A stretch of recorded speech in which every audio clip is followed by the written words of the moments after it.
अरे कक्का हो कक्का, जल्दी बगन हमका उठाई दा हो कक्का, हमरे मलवा के लेके भागत बा हो कक्का।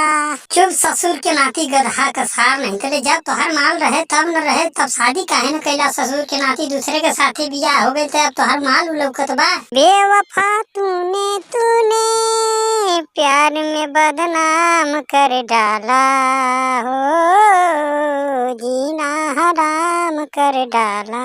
तोहरा से कहले न रानी हो हमका दुल्हन बनाला, ना त दूसर लेके जाई है जवानिया के मजा कोनो दूसर उठाई। हमरा पीछे पड़ल बाटे हमार जीजाजी के भाई। काहो घोड़ा कसार, तोने पे कहत बाटा कि हमार गलती नाही बाकुल मेहरुआ के गलती देत बाटा। जब वो कहले रहे त काहे के शादी करे देला दूसरे के साथे। अरे मर्दवा कक्का, हमके तनिको नहीं पता रहे कि हमरे मलवा का शादी पड़ल बा, नहीं तो हम गोली मार देले होती है ससुर के नाती जौन आइल बाटा सकीली से।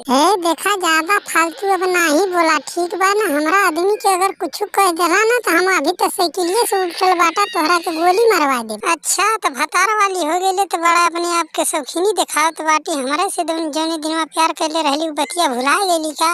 करे तोरा माँ के हमके तनिको ना पता रहे कि तू दूसरे से प्यार करेली, नहीं तो हम तोरा से सदिया नहीं कैले होती। तू कितना हरामी बाटी। अरे पहुना तू लेके जा जानत बाटा पगला गइल बा, यही से ऐसे बोलत बा, एकर बात को बुरा नहीं मनिहा। अरे जी हमरा पे काहे शक करत बाटा, हम सही बोलत बाटी, हमरा से प्यार नहीं करेला। अच्छा कक्का, हमरा साथे गद्दारी केला, हमरा मलवा के दूसरे के साथे भगा देला। अब हम तोरा के छोड़म नहीं, अब तोरा के गांव भर घुमाए चप्पल का माला पहिराई के तब समझ में आई तोरा।